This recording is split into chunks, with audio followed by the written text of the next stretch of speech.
देखो monosaccharides,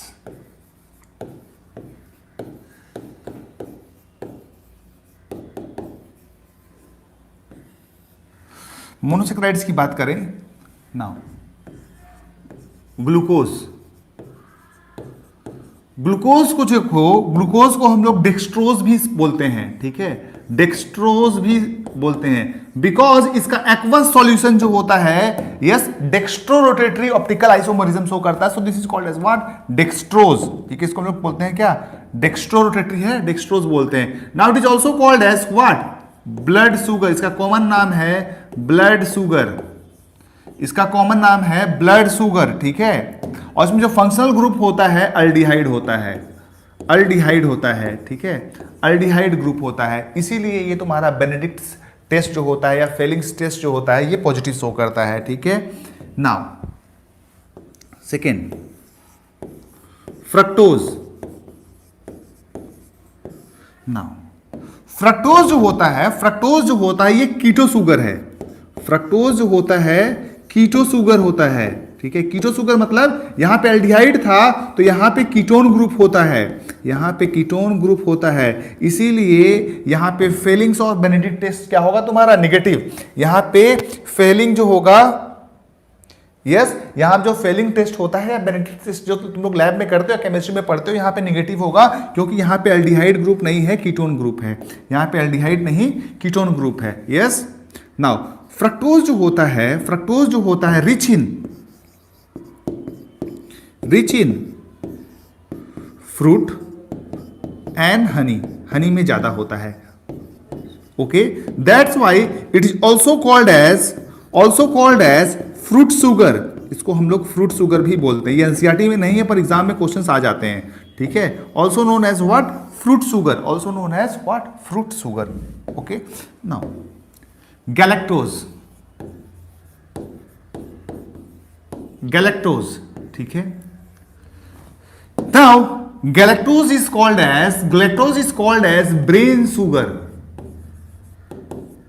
galactose is called as brain sugar, क्योंकि brain में शुगर जो होता है, यस, गैलेक्टोज के फॉर्म में रहता है, so this is also called as what, brain sugar. तो ये तीन कॉमन नाम याद रखना, इसको हम लोग डेक्सट्रोज या ब्लड शुगर बोलते हैं, इसको फ्रूट शुगर बोलते हैं, इसको ब्रेन शुगर बोलते हैं, ओके। नाउ ये तीन तुमको मोनोसेक्राइड्स याद रखनी है जो कि एनसीईआरटी में नहीं है, इसके बाद मैं 3-4 डाइसेक्राइड्स भी याद कराऊंगा, ओके, यस यस, चलो नोटेड, यस, फ्रक्टोज जो होता है वो स्वीटेस्ट शुगर है, फ्रक्टोज जो है वो तुम्हारा स्वीटेस्ट शुगर है, स्वीटेस्ट शुगर, जिन्होंने हनी खाया होगा उनको पता होगा, yes, fructose is the sweetest sugar, ठीक है। नाउ ह्यूमन बॉडी में सिर्फ एक ही जगह फ्रक्टोज बनता है, yes, seminal vesicles, yes, sperm, note करके लिख लो, sperm feeds on fructose,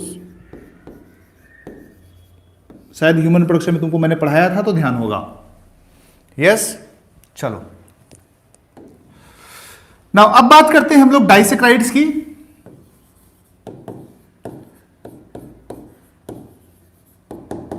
disaccharide कहने का मतलब है, ठीक है, डाइसेक्राइड कहने का मतलब है दो शुगर के बीच में एक बॉन्ड फॉर्मेशन होगा, ठीक है, और इस बॉन्ड को हम लोग बोलते हैं ग्लाइकोसाइडिक लिंकेज,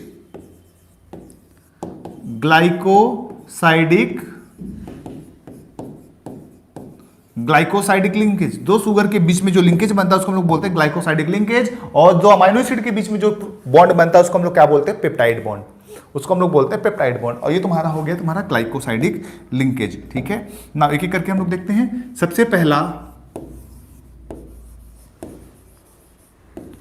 माल्टोज, ठीक है, माल्टोज जो होता है मेडअप ऑफ, ये एग्जाम में क्वेश्चन आएगा, so it's made of glucose plus glucose, so it's made up of glucose plus glucose, okay, ये किस चीज का बनेगा, ग्लूकोज प्लस ग्लूकोज, ठीक है, इसको हम लोग माल्ट शुगर भी बोलते हैं, माल्ट शुगर। और ये कैसे बनता है, made up of due to hydrolysis of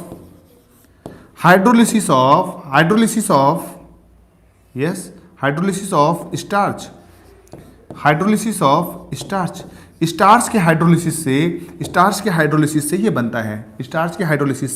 बनता है, माल्टोज के बाद और एक आता है तुम्हारा लैक्टोज। माल्टोज के बाद और तुम्हें डाइसैकराइड याद रखना है, लैक्टोज। देखो लैक्टोज को जो हम लोग मिल्क में ज्यादा पाया जाता है, so it is also called as what, milk sugar. It is also called as what, milk sugar, made up of galactose plus glucose, galactose plus glucose. Now third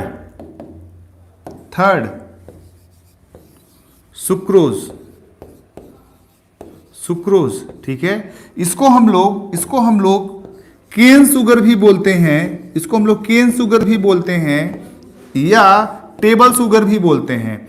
it is also called as cane sugar और table sugar, okay ना। दूसरी बात, ये बना होता है glucose plus fructose का, glucose plus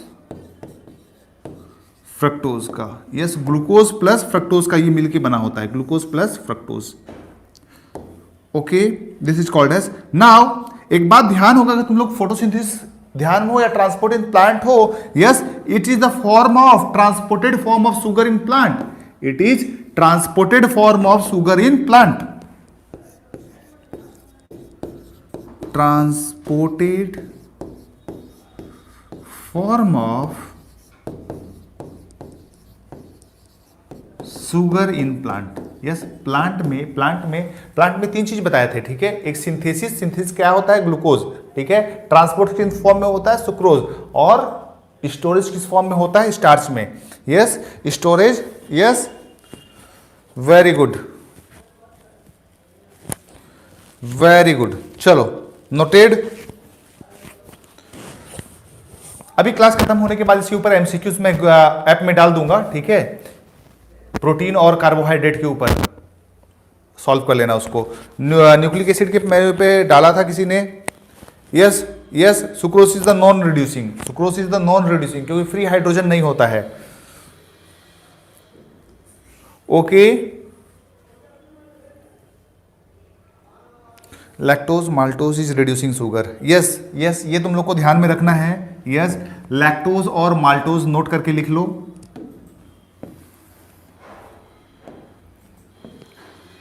note, ये एग्जाम में क्वेश्चन आ सकता है। लैक्टोज एंड माल्टोज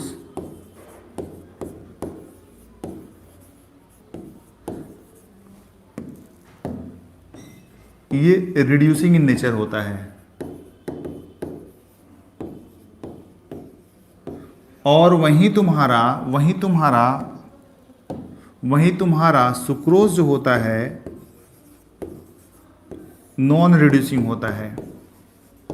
सुक्रोज जो होता है तुम्हारा नॉन रिड्यूसिंग शुगर होता है, सुक्रोज जो होता है तुम्हारा नॉन रिड्यूसिंग शुगर होता है, ठीक है ना।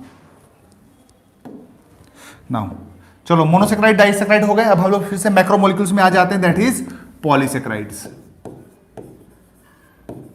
पॉलीसेक्राइड्स, ठीक है। नाउ देखो पॉलीसेक्राइड्स एक्चुअली क्या है, एग्जाम्पल तुम्हारा हो गया स्टार्च हो गया, यस, ग्लाइकोजेन, ये क्या है, storage form in plant, storage form in plant. Glycogen क्या है, storage form in animal, storage form in animal, ठीक है। फिर तुम्हारा एक होता है सेलुलोज, ये भी तुम्हारा प्लांट्स में ही पाया जाता है, एनिमल्स में नहीं पाया जाता है। प्लांट ये भी पॉलीमर है, ठीक है ना। अब देखो ये जो पॉलीमराइजेशन होता है, ये जो पॉलीमराइजेशन होता है दो तरह से होता है। पॉलीमराइजेशन जो होगा ये तुम्हारा दो तरह से होता है, ठीक है। एक तुम्हारा होता है लीनियर, और एक होता है ब्रांच, ठीक है। लीनियर जो लिंकेज होता है वो अल्फा 1,4 लिंकेज बोलते हैं, और इसको हम लोग 1,6 लिंकेज बोलते हैं। ऐसा क्यों? एक को हम लोग 1,4 बोलते हैं और एक को हम लोग 1,6 लिंकेज बोलते हैं, ऐसा क्यों? चलो हम लोग बना के देखते हैं। मान लो ये एक शुगर है,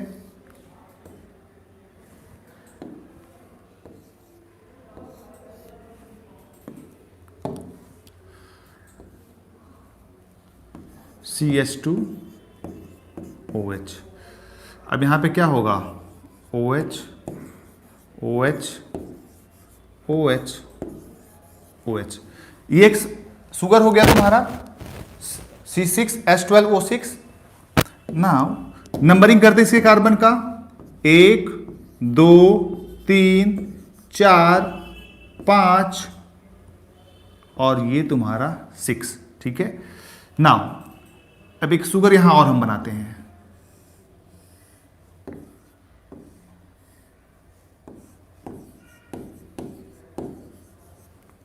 CH2H OH OH OH OH, ठीक है। नाउ अब देखो ये इसका नंबरिंग करते हैं 1 2 3 4 5 6, ठीक है ना। अब देखो इन दोनों के बीच में बॉन्ड फॉर्मेशन होगा, माइनस वाटर निकलेगा और ये तुम्हारा अगेन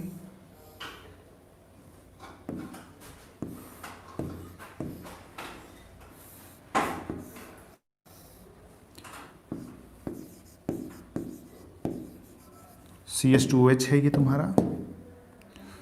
थोड़ा सा इसको ऊपर ले चलते हैं हम लोग।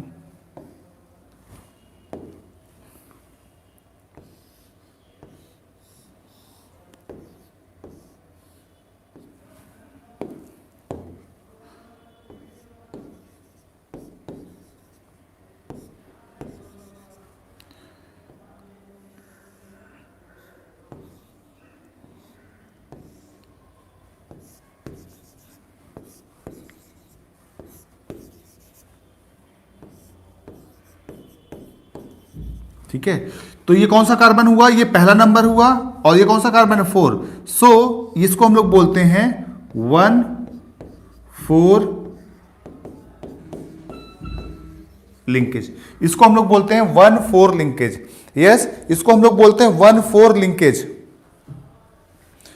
यस, इसको हम लोग बोलते हैं 1,4 लिंकेज। इसको हम लोग बोलेंगे क्या? 1,4 लिंकेज। नाउ अब इसी में होगा 1,6 लिंकेज। 1,6 लिंकेज कैसे बनेगा? ठीक है, रुको, 1,6 लिंकेज बनाते हैं हम लोग यहीं पे।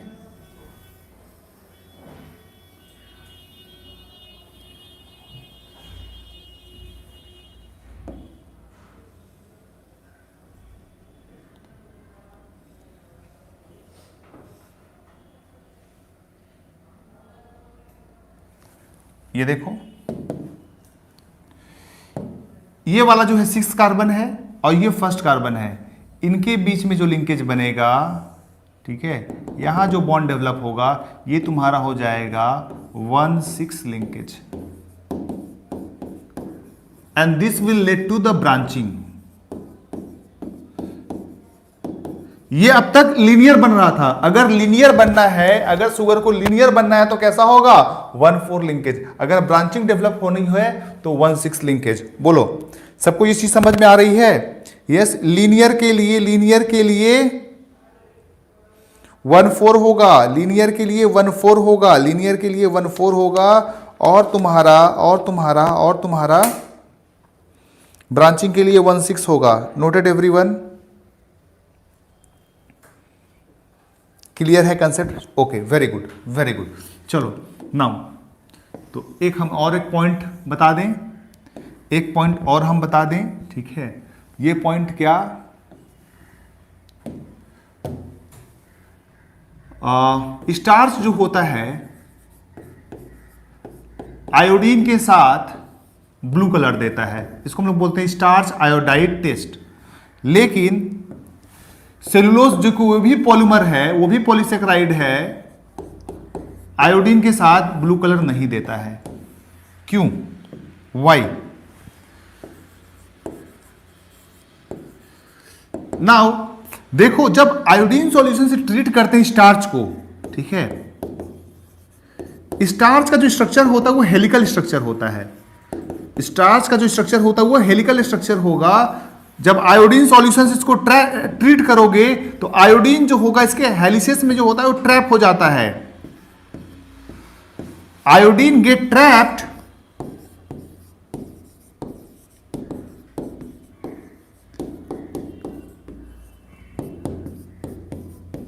in helices of yes starch। सो ये क्या करता है?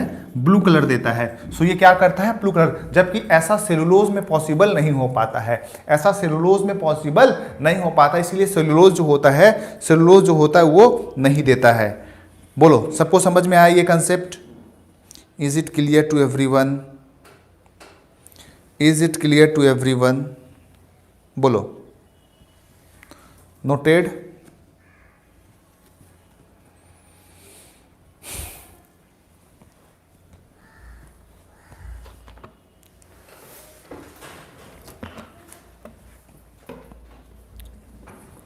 चलो नाउ अगला जो स्ट्रक्चर है हमारा वो है न्यूक्लिक एसिड। देखो, न्यूक्लिक एसिड ऑलरेडी हम क्लास 12 में पढ़ा चुके हैं, ठीक है, न्यूक्लिक एसिड ऑलरेडी हम पढ़ा चुके हैं। न्यूक्लिक एसिड जो होता है दो तरह का होता है, यस, एक तुम्हारा होगा डीएनए और एक तुम्हारा होगा क्या? आरएनए। डीएनए को जो हम लोग बोलते हैं क्या? Deoxy ribo nucleic acid. DNA को हम लोग बोलते हैं deoxy ribo nucleic acid. Deoxy ribo nucleic acid. RNA को हम लोग बोलते हैं ribo nucleic acid. Ribo nucleic acid, ठीक है। एक को हम लोग बोलते हैं डीऑक्सी राइबो न्यूक्लिक एसिड, एक को हम लोग बोलते हैं राइबो न्यूक्लिक एसिड, ठीक है। क्योंकि यहां पे जो होगा राइबोज शुगर जो होता है डीऑक्सी राइबोज होता है, डीऑक्सी राइबोज होता है, और यहां पे क्या होता है? राइबोज होता है। डीऑक्सी राइबोज में क्या होता है? सेकेंड पोजीशन पे, शुगर के सेकेंड पोजीशन पे, शुगर की सेकेंड, फर्स्ट सेकेंड, ये पेंटोज होता है। राइबोज शुगर जो होता है वो कैसा होता है? पेंटोज होता है। तो पेंटोज में है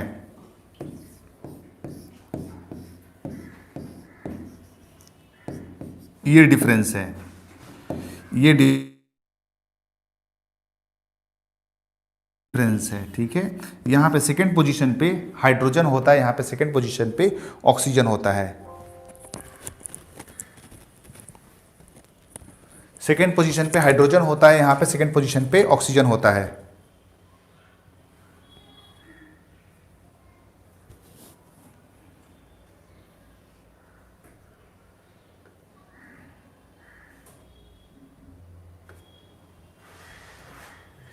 बोलो, समझ में आ रहा है? Noted everyone?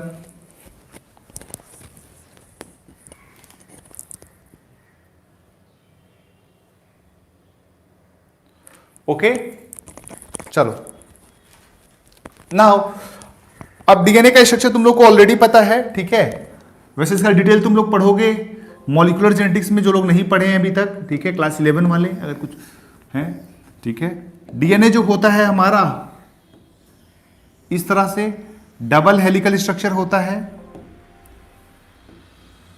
न्यूक्लियोटाइड क्या होता है ऑलरेडी हम बता चुके हैं। न्यूक्लियोटाइड क्या होता है ऑलरेडी बता चुके हैं, ठीक है ना। ये अगर इसको खोलोगे, स्क्वेलिंग को खोलोगे तुम लोगों को, ये इस तरह से दिखता है, ठीक है। एंड इसमें डायरेक्शन अगर देखोगे, एक तरफ होता है 5 प्राइम टू 3 प्राइम और दूसरे स्ट्रैंड में डायरेक्शन होगा 3 to 5। दैट मीन्स ये क्या होता है तुम्हारा? Anti parallel. ये तुम्हारा होता है एंटी पैरेलल, ठीक है। और चार्गफ से एक साइंटिस्ट थे, उन्होंने क्या बोला था? ए हमेशा टी के साथ कंबाइन करेगा और जी हमेशा सी के साथ कंबाइन करेगा, ठीक है। इसी तरह से होगा, ए हमेशा टी के साथ कंबाइन करेगा, टी हमेशा ए के साथ कंबाइन करेगा, सी हमेशा जी के साथ कंबाइन करेगा। ये चारगप्स रूल है, इसके बारे में डिटेल हम लोग क्लास 12 में पढ़ेंगे। नाउ अब देखो, ए और टी के बीच में 2 हाइड्रोजन बॉन्ड होगा, ए और टी के बीच में 2 हाइड्रोजन बॉन्ड्स, और वहीं जी एंड सी के बीच में 3 हाइड्रोजन बॉन्ड होता है। जी और सी के बीच में 3 हाइड्रोजन बॉन्ड होता है, जी और सी के बीच में 3 हाइड्रोजन बॉन्ड होता है, और ए और टी के बीच में 2 हाइड्रोजन बॉन्ड होता है। Is it clear to everyone? बोलो।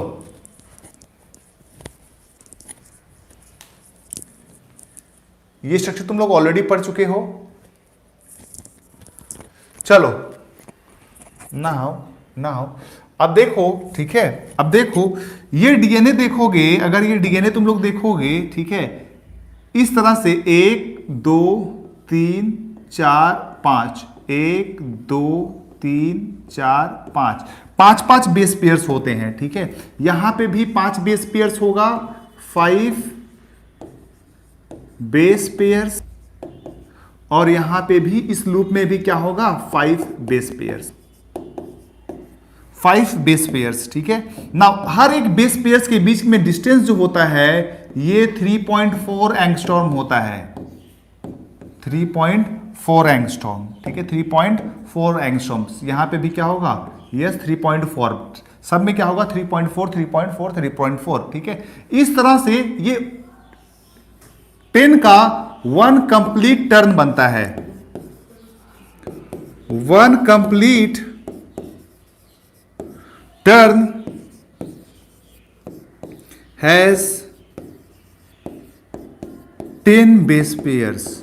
One complete turn has 10 base pairs, ठीक है। That means 1 complete turn का लेंथ जो होगा,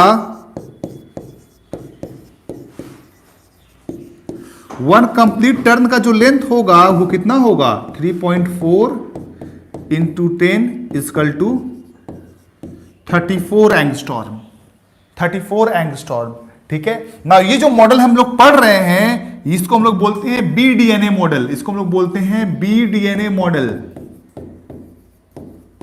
and this was given by Watson and Crick, given by Watson and Crick model of DNA, Watson and Crick model of DNA, ठीक है। Now अगर ये देखो इन दोनों पॉइंट को हम लोग ओवरलैप करेंगे, अगर इन दोनों पॉइंट को हम लोग ओवरलैप करेंगे तो ये एक सर्कल का फॉर्मेशन करता है, सर्कल का फॉर्मेशन करता है। और इन दोनों के बीच में टोटल कितने बेस पेयर्स हैं, 10 बेस पेयर्स हैं। तो अगर हम सर्कल को अरेंज करें इस तरह से, हमको 10 स्पोक्स का अरेंजमेंट करना पड़ेगा, ठीक है।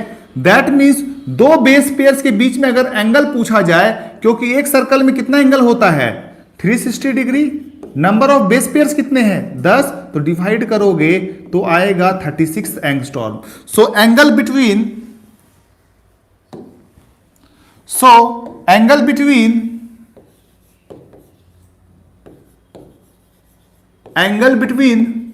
Consecutive base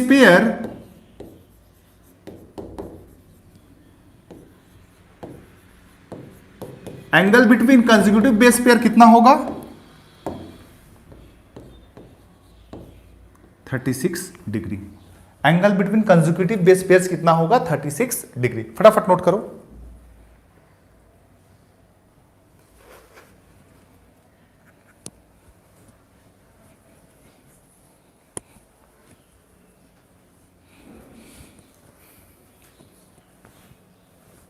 Noted everyone?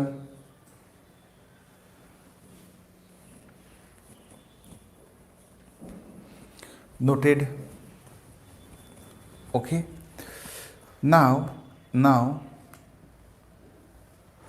चलो now अब तुम लोग को एक चीज और समझा देना है, ठीक है। जैसे ये डीएनए देख रहे हो, ये एक डीएनए है, ये एक डीएनए है, ठीक है। इसको कंपेयर किया गया है लैडर से। इस डीएनए को कंपेयर किया गया है लैडर से, ठीक है, सीढ़ी से। नाउ अब लैडर में दो चीज होता है, ठीक है, एक तो रेलिंग्स होती है, रेलिंग होती है जिसको बैकबोन बोल सकते हो, बैकबोन बोल सकते हो, या स्ट्रैंड बोल सकते हो, स्ट्रैंड बोल सकते हो, ठीक है। और दूसरा तुम्हारा स्टेयर्स बना होता है, ठीक है, स्टेयर्स, ठीक है। नाउ अब इसका हम लोग डायग्राम अगर बनाएं तो देखो इस तरह से बनेगा।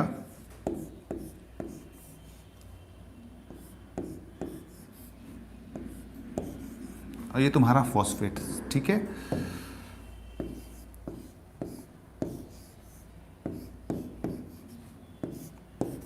ये तुम्हारा फॉस्फेट्स, ये यहां पे फॉस्फोडाइस्टर बॉन्ड।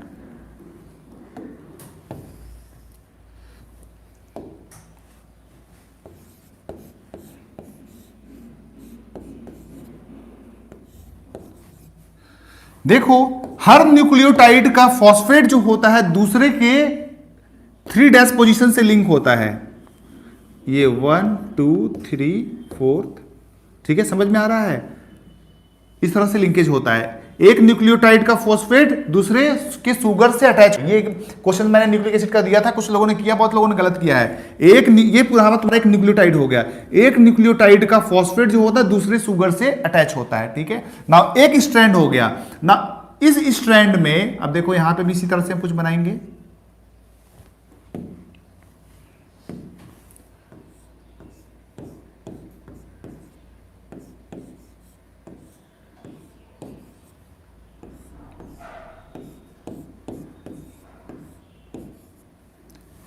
और ये देखो यहां पे लिंक हो जाएगा।